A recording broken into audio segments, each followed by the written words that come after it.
Welcome back, ladies and gentlemen, to the In the 11 podcast. I'm your host, Brendan Griffiths, and this is the show we bring on those from the world of football to show you what it takes to beat in the 11 at the highest possible level. And this week's guest is current Charlotte Independence defender of the USL League One, Nick Spielman. He has an amazing story from Chattanooga FC, where he was on trial for 6 months before he got offered a contract, to now playing for Charlotte. And this almost kind of fell through as well. You'll hear us talk about it in the episode, but he wasn't really offered a contract right off the rip. And now, to fast forward to today, leads the team in minutes for this season. So it's an incredible story. And it just goes to show that in this game of football, man, sometimes your biggest superpower is just not quitting and not giving up. And Nick is the complete embodiment of that exact idea. Before I kick it over to myself and Nick, I would ask you to do me a favor, please. And if you're watching this on YouTube, please hit that subscribe button down below, as it helps the channel massively grow and these podcasts reach other footballers, aspiring footballers, and fans of the game like yourself. If you're listening, do me a favor, please pause on whatever platform you're listening to. Head over to YouTube real quick, hit that subscribe button. Again, as I mentioned, it helps the channel grow so much, and I would greatly appreciate you doing that. Without further ado, here's myself.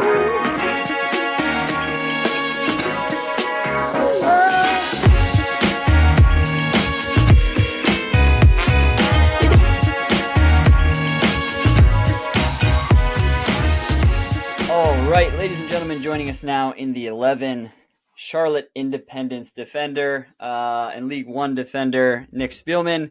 Nick, first of all, thank you so much. I know we've been coordinating this for a while. Obviously, it's busy when you're in season, especially when you're also coaching in season as well. It seems like you're just kind of running here, there, and everywhere. So I appreciate you taking the time to come and share your story. I'm looking forward to it. Yeah, thanks for having me on. It's finally we're able to do this. I have been very busy. I apologize on that. No, it's all good.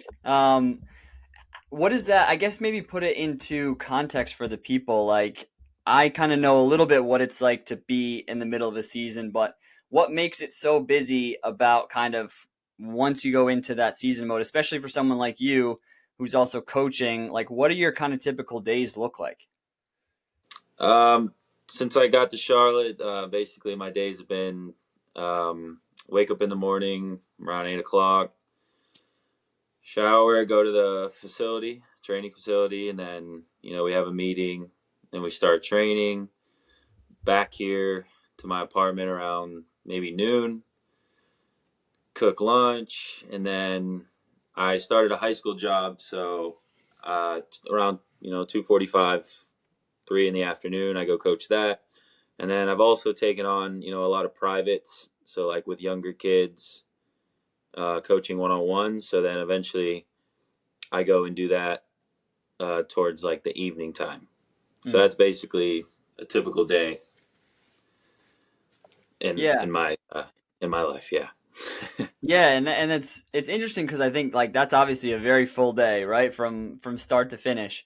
But the interesting part I think is like it's less actually of, well, not less, I should say, but most people kind of have a perception of the professional football as it, kind of consumes your life, right? You're doing it all day, every day. But really, like you said, you're kind of out of the facility by noon, right? So is that something that was kind of surprising to you when you got to the professional game to realize like, oh, wow, I have all my afternoons and evenings still to kind of, I'm sure some guys use that time effectively like yourself, and I'm sure others maybe kind of don't.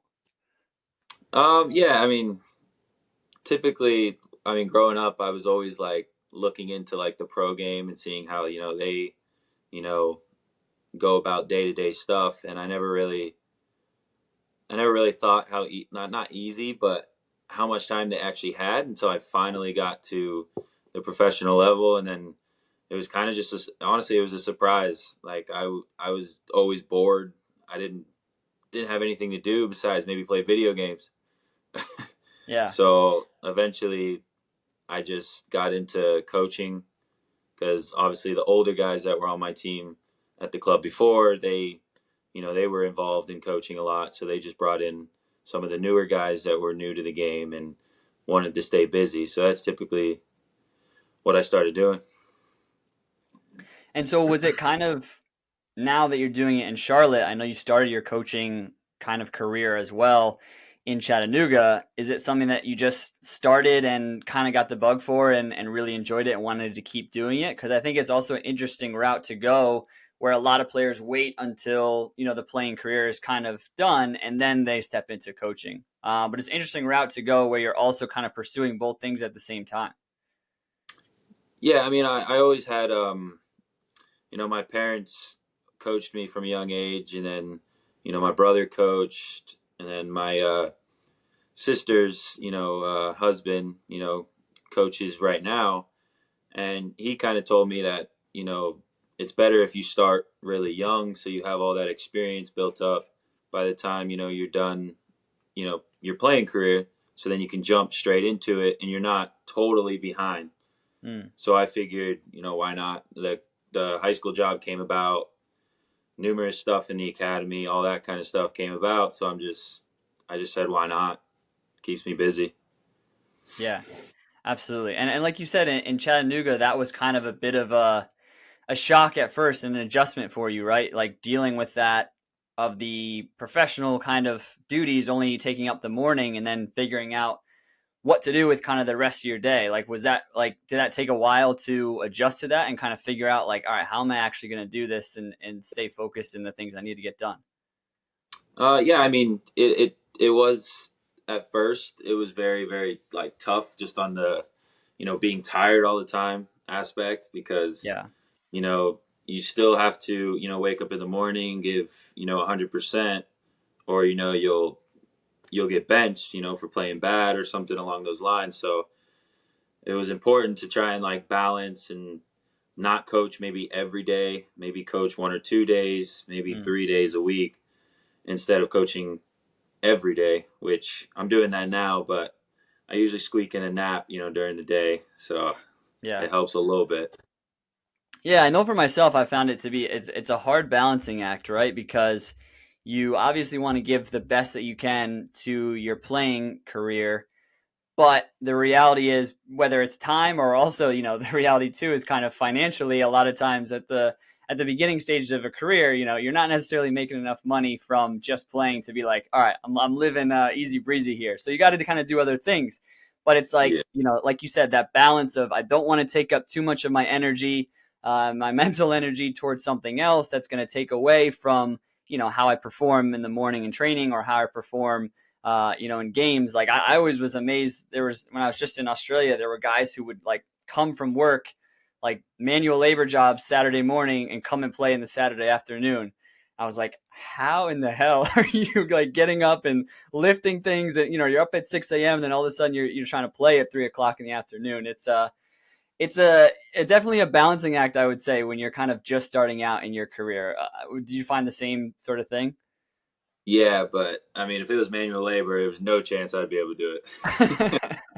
I'm just lucky. I'm just sticking with the soccer and the coaching aspect. So Yeah. I know all of it. I know not all of it, but I know, I've been around it for so long that it's just comfortable to me and it doesn't make me feel like it's work. I Yeah. feel like it's fun stuff. Yeah. And it sounds like, what you spoke to there before, it sounds like it's kind of been in your family for a long time and, you've always been around the game. Is that pretty true with your, upbringing in youth sports? Was it pretty much soccer from the start and all the way through?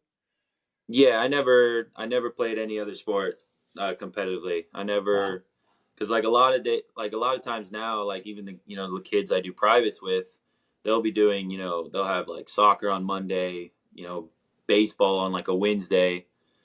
So I never did any of that. No, I don't think any of my, as far as I know, none of my siblings did any of that. We all did just soccer. Like we stuck with one sport and that was it. We never did Hmm. anything else. Yeah. Did you like, so obviously you must have enjoyed the sport to stick with it in that regard. Was that ever something that you like, do you see any difference with it maybe when you work with athletes now? Like, does it help them to kind of play other sports, or do you think that maybe sticking a little bit more specific at an earlier age can kind of benefit you in the long run? Um, it just I feel like that's a tough one. I mean, I feel like it depends on if what that kid really once. I mean, I felt like at my young age, as far as I can remember, I just wanted to play soccer. Hmm. Like a lot of times now, I feel like a lot of kids want to do so many different things, and I wanted to play soccer. My family wanted to play soccer, and that's what we just did. Yeah. We didn't really we didn't have any interest in basketball, baseball, football, none of it. How quickly did that become, I also want to do this and be a pro at it, right? Because I think it's one thing to really love the sport and love the game at an early age and want to play it all the time, but then to have that dream and the aspiration to take it to the next level. Like, do you remember kind of ever a moment or just early on in your, playing days when you thought, oh yeah, I really want to do this and go as high as I can?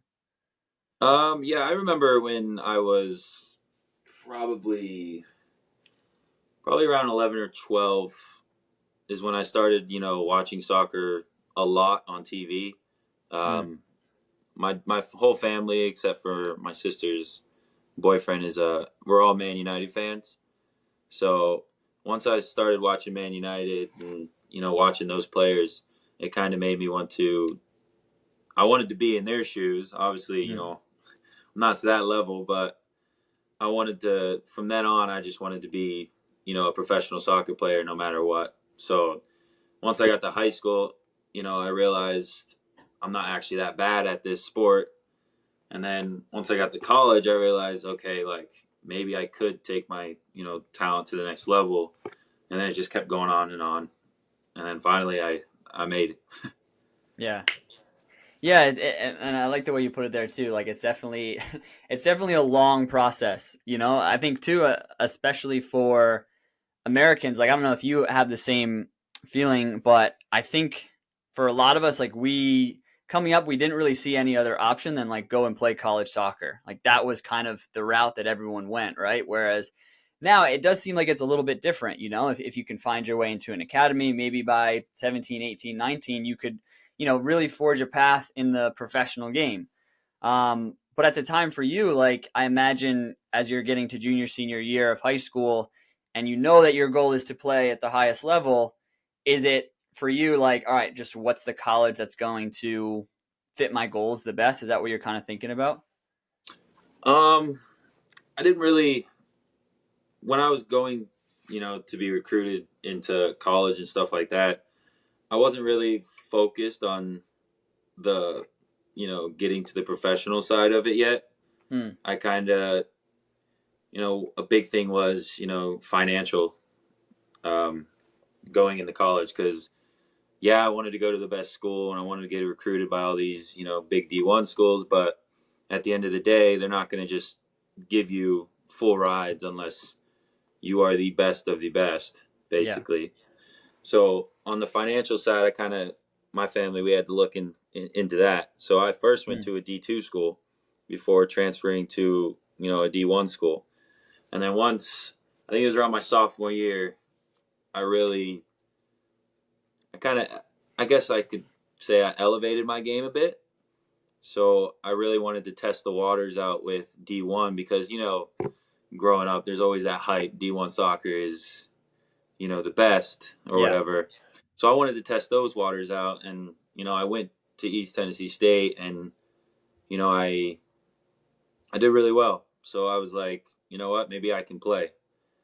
And then from there, I wanted to go pro from there and just, it Yeah. happened. Yeah. So how did Lincoln, I know you said like the financial piece was a big part of it for you when it came to the college recruiting process, which I think is important to note because like I've spoken to players on here before and it's like there's not really a one size fits all for how to choose a college, right? Like a lot of people say, oh, you want it to be the best school for you, even if soccer doesn't work out. And I think that's true. But for a lot of us, soccer is such a big part of what we want our school experience to be. So we want to make sure that that's, whether it's a good program or a good coach or what have you. And again, like the financial piece is big as well. Like, yeah, we all would love to go to those big schools, the Dukes, the Stanfords, what have you. But at the end of the day, like you also have to be able to afford it, whether and that's you and your family. So I think that's an important piece. Like, how did all of the pieces fall into place for you to go to? I believe it was Lincoln Memorial, right? Like, And so I'm Yeah. curious too, like being a Florida kid, if I'm not mistaken, then finding your way up to Tennessee. So yeah, my sister actually, my sister and my sister's um, husband, so my brother-in-law, they both actually went to Lincoln Memorial back in, I don't know when it was, '04 to '08, Hmm. and the same coach that coached them was still the coach when I was getting recruited out of high school. So basically, he knew me, and he knew my sister, he knew my brother-in-law, and I mean, it's a simple. I mean, there's not much to tell about that. It's just he backed my sister, really liked my sister, thought she was really good, and she played all the time. And then I mean, I guess he just figured if it's in the blood, he'll Yeah. be good too. I mean, obviously he watched some recruiting, film, and got a bunch of little details from my club coaches, but mainly, I got to give the credit to my sister. Yeah. Hopefully, she doesn't listen to this.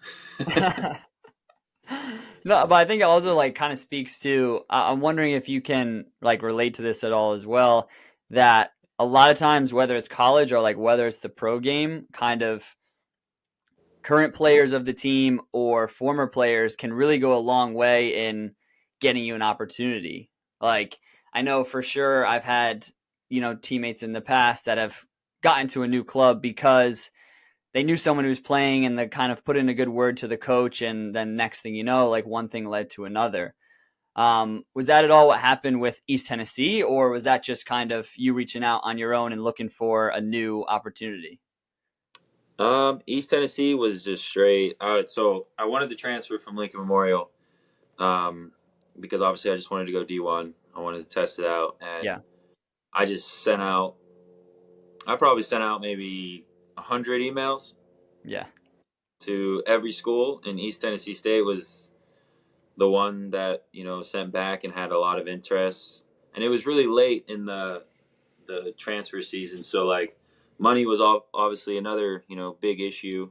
Because I can't just because going to a new school, they're not going to just give you a lot of money, especially 2 years in. So East Tennessee State showed a lot of interest, and you know, Coach Bo at the time,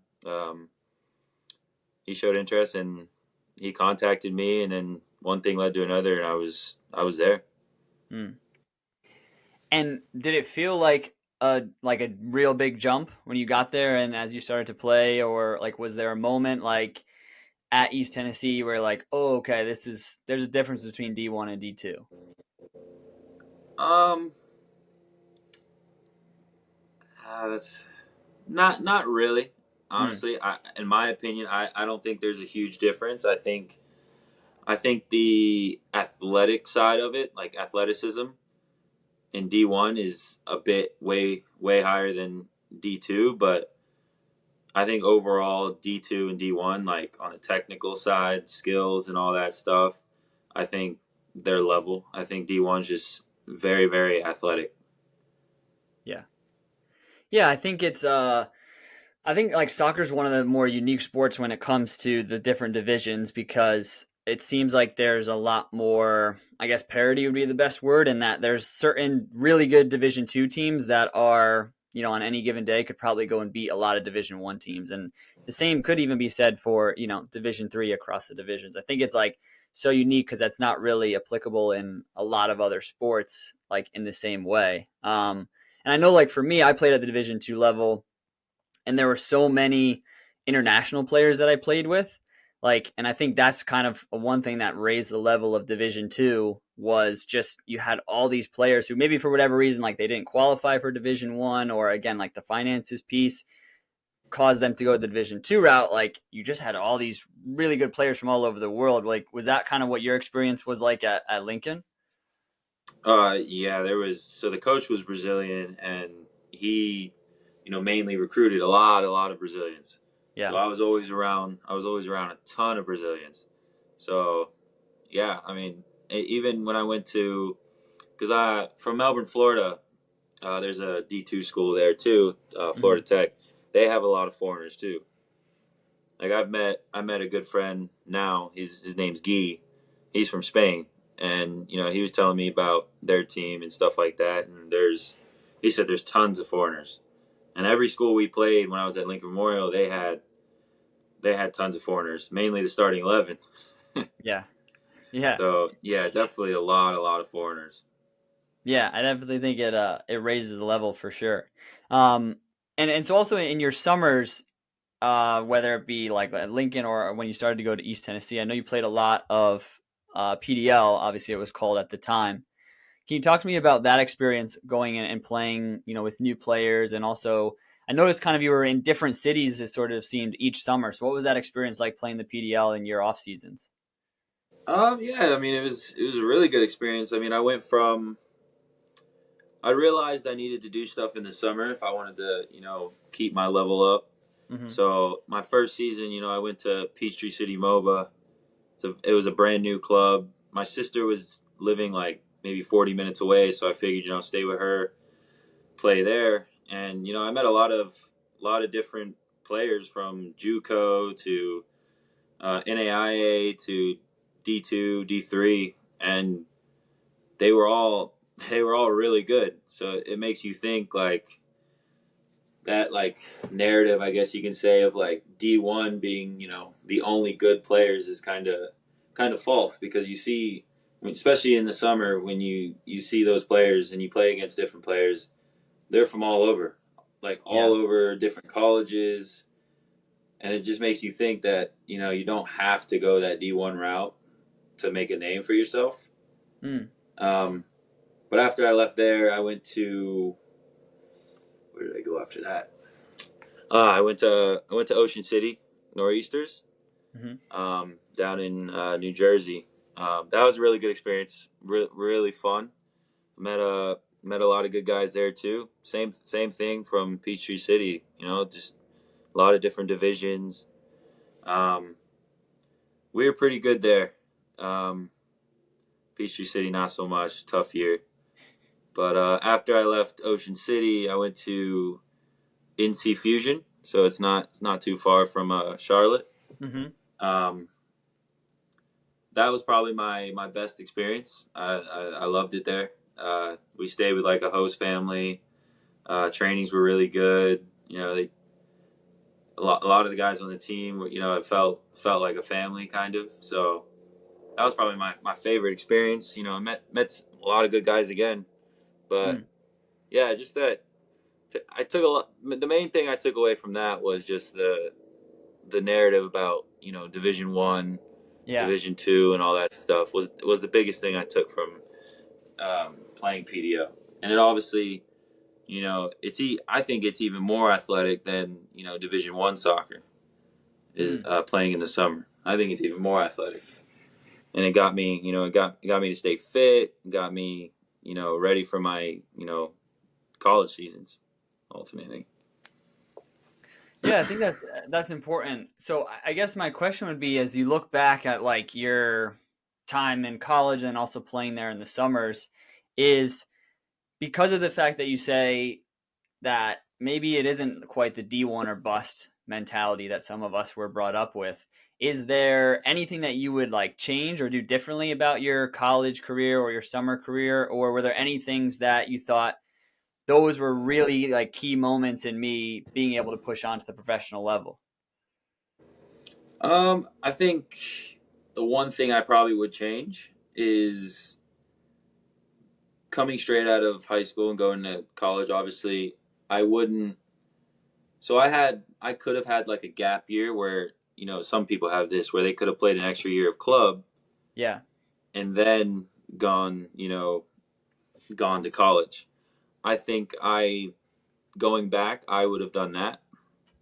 I've taken a gap year, and I think I would have, because I wasn't very active in my recruiting process. I wasn't really on top of it. I didn't realize that I had to do majority of the work, and coaches help you, yes, but mainly it's you that has to do all of it.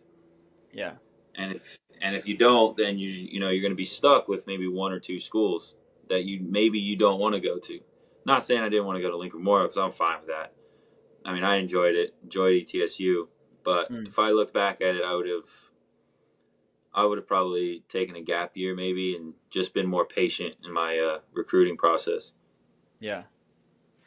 Yeah, it's a good point. Do you think it's the same maybe learning that as you look back on it now, do you think that's kind of the mentality that you need to take into the pro game as well? Because I think in my experience, like, oftentimes there's not really pro clubs that are knocking on your door. You know what I mean? It's kind of like you have to show But up and make a name for yourself. Like, so did you kind of take that into the transition to pro? That you had to go out and kind of get it for yourself. I mean, yeah, I mean, because I mean, I spoke with a lot of like my old coaches, you know, my dad and brother, sister, and brother-in-law, and they were just like, look, you weren't drafted, you weren't, you know, top of the top, you know, you have to, you know, now you have to just go do it yourself. That's the only way it's going to happen Mm. because you weren't drafted, you know, you weren't top of the top, you know, you weren't the what are those called? Team Team Adidas, what is that? Oh, the Generation Adidas, I think. Generation Adidas, yeah, that stuff. So, you know, you were none of that. So you have to go out, you know, go to trials. I mean, I probably went to 10 trials, probably like 8 to 10 trials before I even got to Chattanooga. So Wow. yeah, I mean, I had to go out and pretty much do it on my own, Wow. which was a tough process. You know, you get a lot of no's before you get that one yes. So Yeah.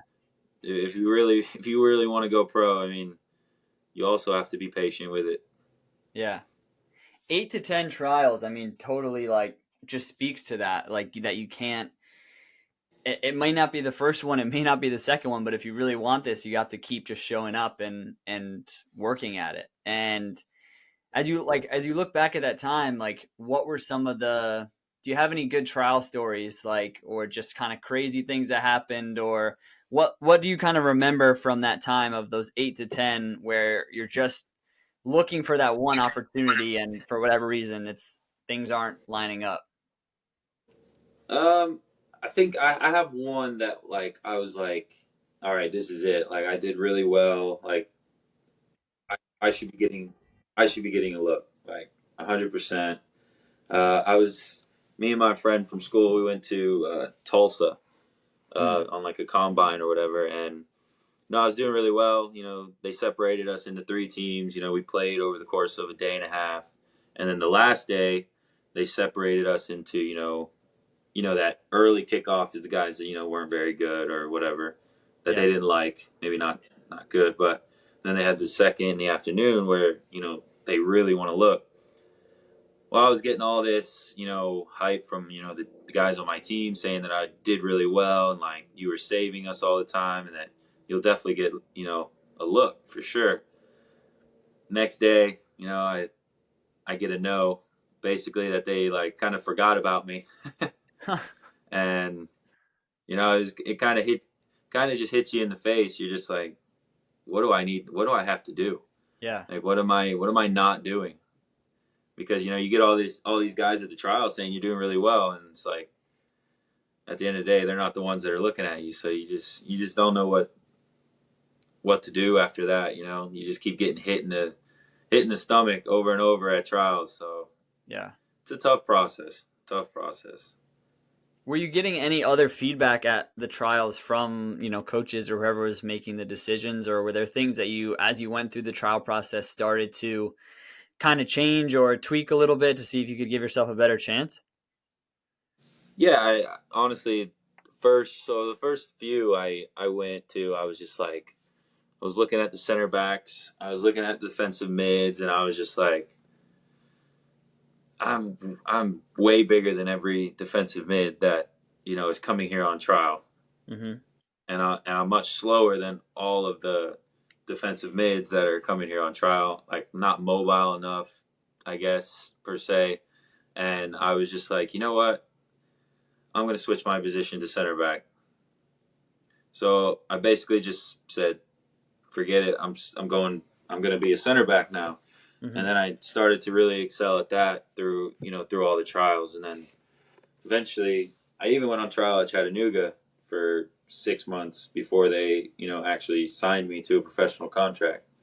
So Wow. I think yeah, observing the guys that I was going against on trial at all those trials, I was just like, maybe defensive mids, not not my spot. And that's Yeah. the one thing I feel like a lot of players, they don't want to go out of that position that they think they're really good at just to make it to to be a professional. They want to stick to that position, and then sometimes they just get left behind because they weren't as good, or they could have been in a different position. Yeah. So I think if you have to switch positions, you switch positions if you really want to be a pro. Yeah, 100%. But man, you said 6 months on trial. Like, what is that? I guess talk to me a little bit about the way the situation in Chattanooga goes down, because I've heard stories of other players, being on trial for months at a time, and it's kind of like, you're going in, you're speaking to the coach, you're like, all right, what's going on? Like, are we doing this? Are we not doing this? Like, what's the situation? Like, I have to imagine that was stressful for you at certain times, being on trial for so long and in limbo. I mean, yeah. So basically, it started. I went on trial like a winter combine with them, and they basically pulled me aside, and I had a friend there too. He played at ETSU with me, and he was already signed, and he was putting a good word in for me. Um, but I went to the combine, and they pulled me aside and said, "Look, we have three, and this is the first year pro team, so Mm, financially they're not going to just throw out money. So they basically said, look, we have three contracts, worth $400 a month plus housing." hmm And I was like, they asked me if I wanted to do it, if I wanted to come in on a preseason trial and compete for it against like 12 other guys, and I was like, why not? Let's do it. And I went there in February, trained with them from February to about that 6 months, probably like July or August, something like that. And then finally, they took me aside and signed me. But the process during it, man, I was Ubering, to make money, mm, DoorDash. I was doing all that because at the moment I still wasn't getting paid, so I had to do something to make money for, because obviously I was 22, 23. yeah, Bills started kicking in. yeah, Bills, I had to eat, so I had to do something. So I started Ubering, Door Dashing. I lived on a couch for a while. I mean, that's just the way preseason stuff goes. yeah. Um, Not preseason, trials go. So yeah, I mean, experience was, it was tough at times. I would always be told I was doing really good. And eventually they did sign me, but it's a long process, and I don't know if a lot of people would want to go through that kind of stuff, but I did it and I'm here now. Yeah. So are like, as you're going through that process, are you kind of checking in from time to time with them, like saying, hey, like, do we have a decision on this, or what's kind of the deal? Like, was there ever points where you thought like, all right, maybe I should, explore other options for the pro route, like see if there's, contract elsewhere or something like that, or was it just kind of like, I'm gonna stick this out and see it through to the end? The big problem was there was it was during COVID. Ah, yeah, So we actually got sent home, like, I think the beginning of March. We got sent home basically, and we were going to return in the end of June or something like that. And so that took, that was a big problem with them, financially, because I mean, like any business in America or in the world, obviously they struggled with COVID stuff. So I think that played a big toll on me signing earlier. But checking in process, I was nagging them for yeah, sure. I was a pest. Because I just wanted to get signed. I didn't have an agent either, so it was just me. So like yeah, no one was gonna check in for me. It was just me. So I checked in a lot, yeah. more probably than the coaches wanted to. So But it is what it is. You got to do what Yeah, you got to do. exactly. You do. Like, so then what's the emotion like when you actually do finally get to put pen to paper and, not only those 6 months of hard work, but all the years prior to that leading up to it, kind of culminates in that moment. Is it, can you put it into words at all? Uh, I when I first signed, I mean, I couldn't really honestly, I couldn't put it into words. Mm, I was just I was just too happy. I guess yeah. that's the word for it. Happy. I can't. I mean, it takes so much to get there, and then you finally get there, and you're just like, you kind of just sit back, and you're just like, wow, like it finally happened. Yeah. So I mean, yeah, I can't put into words what it felt like. Probably a lot of people can't put it into words, but Yeah. I'm sure. Yeah. And so how do you look back at obviously the Chattanooga experience probably has so many ups and downs, especially there in the beginning. It was so difficult just to get to that point. But then you had a career where you stayed there for a couple of years and had some success and got to play quite a bit. Like, how do you look back at your Chattanooga experience as a whole? Like, what were some of the things that you really remember as the team started to develop more? uh, main thing I remember is just the more and more I think on a personal note, it made me grow as a person, and it made me realize that like it's not it's not that bad. Any situation's not that bad Mm, because obviously financially you're not getting paid thousands and thousands of dollars, so yeah.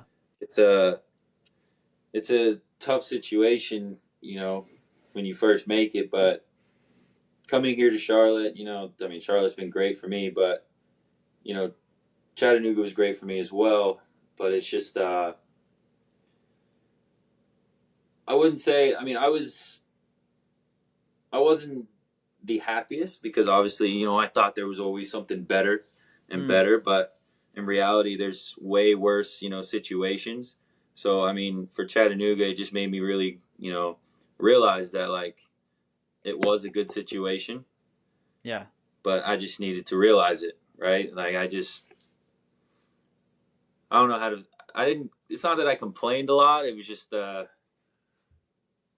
I just wanted to be higher. I wanted to be somewhere at a higher level. So memories wise, it was a good building character Yeah. for me. Probably memory wise, I had a good time. A lot of friends there, a lot of good people, but it Chattanooga probably did a lot for my character, Mm. if anything. Yeah, I think it's kind of like a bit of a blessing and a curse that a lot of like footballers or I guess athletes have is like as soon as we get somewhere, like as soon as we achieve a goal, it's kind of like, all right, yeah, this is cool, but how do I get to the next one? Like how do I take the next step? How do I move forward in my career? I know I've definitely fallen victim to that as well. It's like you start to play at a certain level and you're like, all right, how do I move up to the higher league or how do I, get a bigger Exactly. contract? All those types of things start to snowball. So I definitely can resonate with that for sure. And yeah, it sometimes almost seems like as you look back on it, you're like, oh, it actually was pretty good situation. I was so focused on how I could get out of it and not necessarily get away from it, but just move up that you're like, maybe I should have just taken a step uh, in the moment for a second there. Um, Exactly. yeah. Was it at all challenging? Like I know, and this is from someone who hasn't played in NISA, so I can't really speak to it. But like I know NISA has been a an interesting league, like to say the least, kind of from its inception. Right, there's been lots of teams who have kind of come and gone, and I've spoken to some current players in the league. Was it at all challenging, kind of being a part of a club that was, like you said, pretty much brand new, and also in a league that was kind of just trying to find its footing? Being a part of the club wasn't being part of that club, that was being new wasn't very challenging. I think Mm-hmm.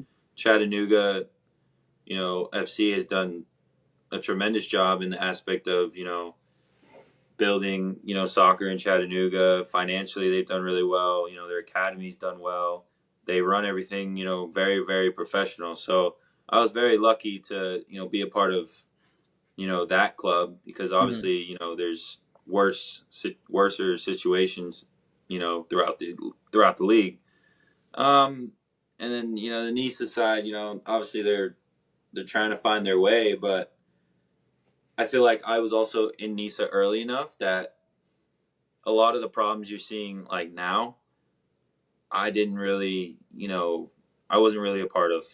Yeah. So like, I think 2021 was like their first like full season, and I thought it was good. There was 12 teams, and I thought it was run pretty well. Maybe facility wise, when you travel, you're playing in weird stadiums and stuff like that. But I never experienced the hard stuff that maybe they're experiencing now, big Hmm. time. Yeah. Yeah, for sure. It's just I always ask players that play there because I'm just curious about it because it seems like from year to year it's kind of a very different picture. But again, like you said, it's I don't think it's an easy thing to start up a new league, and they're like there's going to be growing pains with it. And I hope for the sake of just like I love to see more professional soccer in the U.S. So like as long if it can last and it can hold on and find a way to do it, then I'm definitely excited for it and rooting for it. Yeah, I Um, mean that's another thing. That a lot of people want to see a lot more professional soccer, but they're so quick to just bash it and just yeah. like try and destroy it. And it's like you. This is good. This is good for a lot of kids that may not have the chance in championship or MLS to maybe make their way through. I mean, because that's the way I did it, sort of. So I don't know. I just don't like that. You go on Twitter, you see people trying to bash the league and stuff like that. And it's just like, why don't you try and find a solution for it? Yeah. Yeah, it's always easy to be the one that points out the problems, but it's a lot more difficult to find Exactly. the solutions. And I think it is true, like, because you look at maybe a decade ago, right? They're really, besides the MLS, like the kind of even the second division of soccer in the US was still like kind of finding its form or finding its footing. Like there was the NASL for a while, and then it was the USL, and now it's become the USL Championship. Like it's kind of evolved so much, and it's the more professional soccer, semi-professional soccer that we have in this country, I think the better because I in Europe, like you have such structure to it, right? You can go and you can play semi-pro in the fifth or sixth division in Germany or Portugal or wherever, and still kind of keep your career alive with the hopes of making it to the pro game. Where it's like in the U.S. for a long time, it wasn't really, how we spoke about the D1 or bust mentality. It was a bit like if you wanted to play pro, it was MLS or bust, or MLS or go find some other country somewhere in the world to try and make a name for yourself, and that was really it. There was no other options. Yeah. Yeah. Exactly. So you were playing at Chattanooga, right? And you finished I know you said you played 3 seasons there. How does everything come about for you to wind up in Charlotte and playing with the Independents? So I finally got an agent. Mm. One of the smartest things I've done. Um, I'm working with Cody Lorendi. Um, he told me to go to a Charlotte combine, a 2 day combine, and I went, and then they they were impressed, and they invited me into preseason with them. I spent 2.5 weeks, and then funny story. I mean, I actually spent 2.5 weeks, and then they said, you know, I spoke to the coach, and he was just like, "We're not sure yet. You know, we'll have to come back to you." So basically, it's not a yes, it's not a no. So I went back to Florida, and just started Wow. training, doing my own thing. And then I think like a week before their first game, they had an injury to their center back, and then a suspension from last year for one of their center backs. So he called me and said, "Hey, we're gonna offer you I think it was a 40-day or 45-day contract." Wow. And I came back, and I've been here ever since. They extended it to a full year, and yeah, I'm just rolling with it. So Wow. For like 40, is that, do you, when you get that 45-day contract, is it like, are you pumped about it, or is it like, damn, I've got 45 days to try and make something happen here and hopefully extend it. Like, is there at all a little bit of pressure with that? Oh, I mean, a lot of pressure. I mean, I'm not one to, seize to pressure. Like, I'm not really like big into that. Like, I just go out and play, and if I do well, I do well. If I just let it all fall into place. But yeah, there's definitely some. It's always in the back of your head. Like, if you screw up in practice, you're like, oh shoot, was the coach watching? Yeah, yeah, So I mean, yeah, and then just building up to when that 45 days is about to run out, you're just like, well, now I have to have another, talk with the coach, and if it's a yes or a no, you have no clue. So yeah, definitely some pressure, some nervy times, but yeah, I rolled with it. yeah. So how did it go in those 45 days? Like, did you play in all those matches, or did you perform pretty well? Like, how do you feel that 45-day kind of stint went? So I started in the first game of the season for them, and I did pretty well. Like, did pretty well. We tied 0-0. And then, I practiced really well. I was, performing, doing a lot of the simple things that, you know, catches the eye sometimes. That if you just do simple things and not try to, overcomplicate stuff, that, coaches love it. Mm, So, yeah, started, I sat the bench for the second game, but I came on with like 20 minutes left. And then I just started for the rest of the season so far. And yeah, I've been kind of performing well, I guess. I mean, obviously the coach thinks so. I'm not sure. yeah, So yeah, I've just been rolling with it.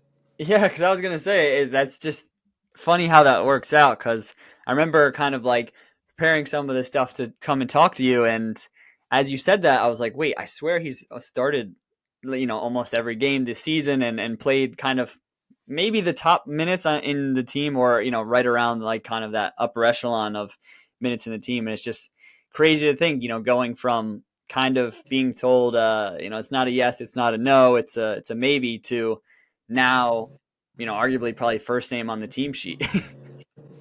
Yeah, it's just one of those things. If I'm talking to kids, growing up, just it's about taking your chance.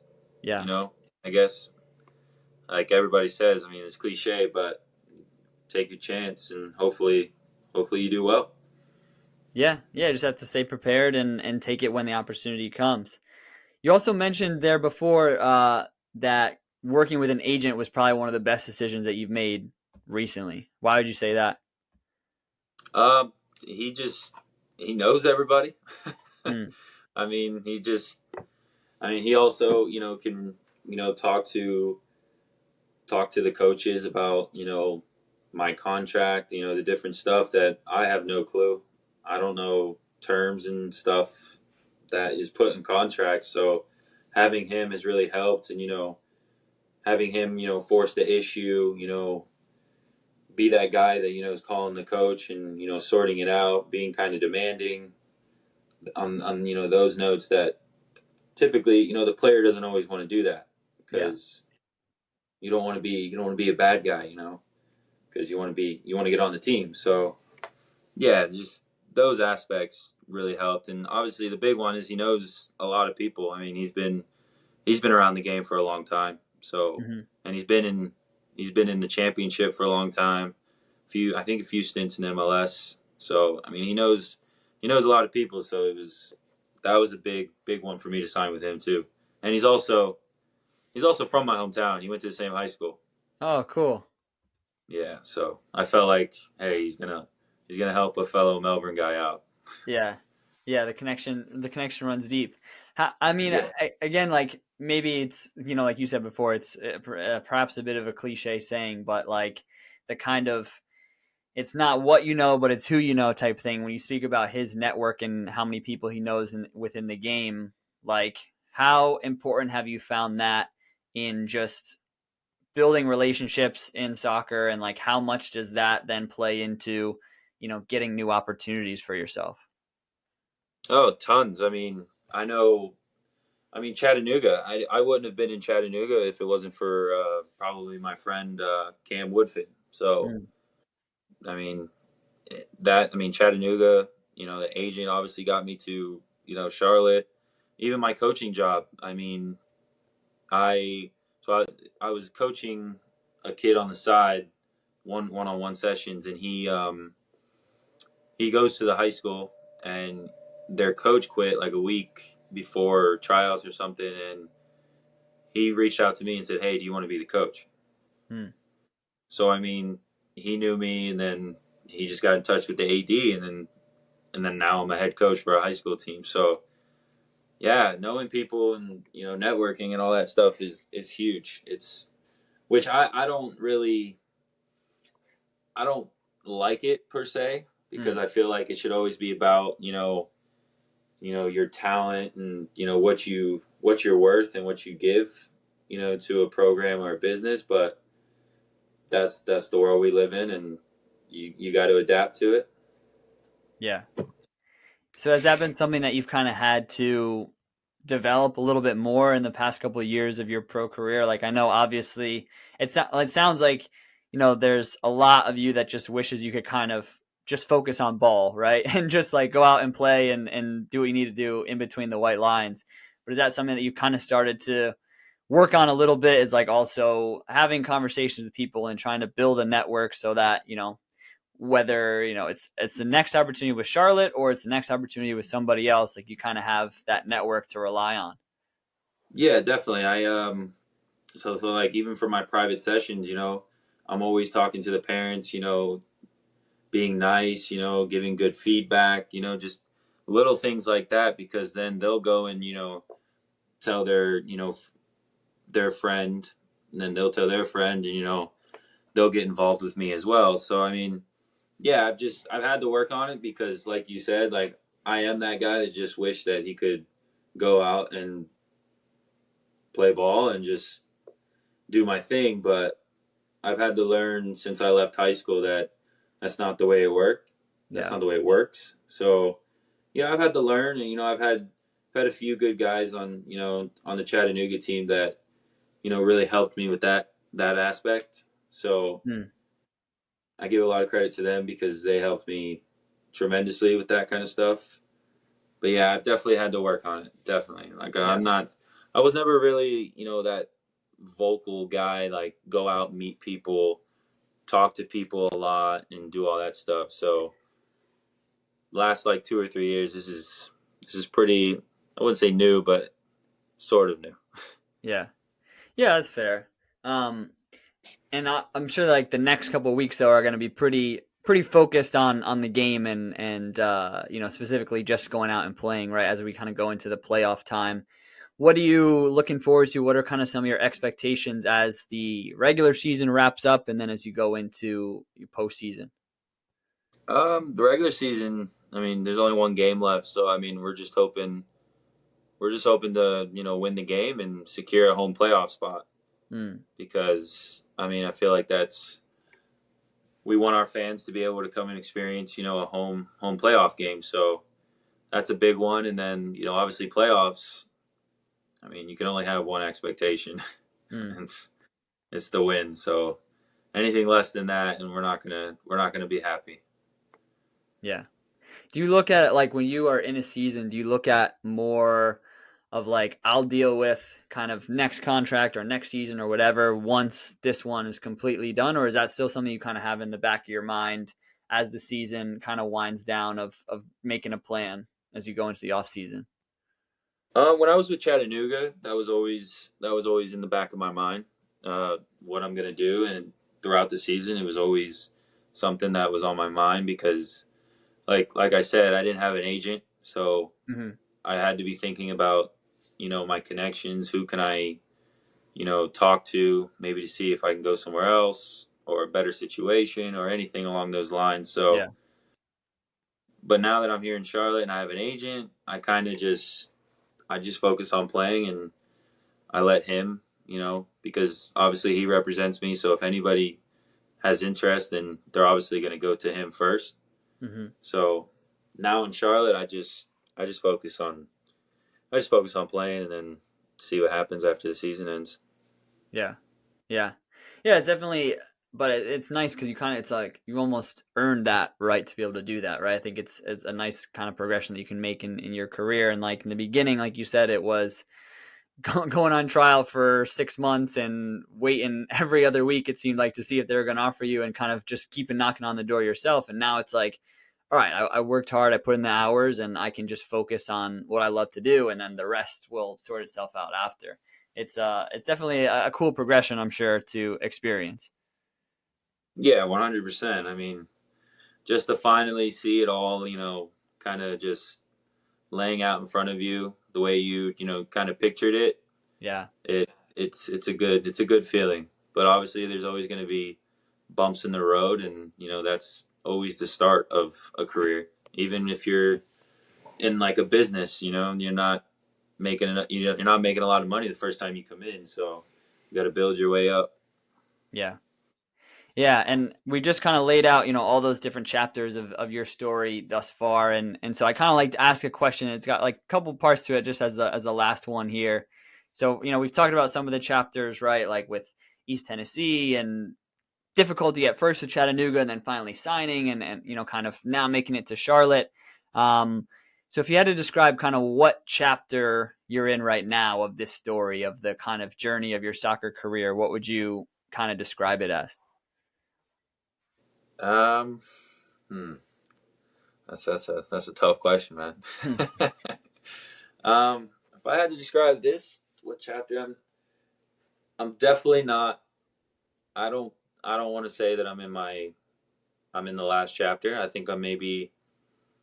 I think there's definitely one more stop in my in Mm, my in my book. I think. Hmm, that's a tough one. I definitely want to go to a high level. I yeah. want to play at the highest level possible. So I don't want to. I would say I'm in my say there's 8 chapters, probably in my sixth. Mm, Probably say I'm in my sixth chapter. Well, still 2 chapters to be left yeah. for sure. Because I want to play at a higher level. I don't want to.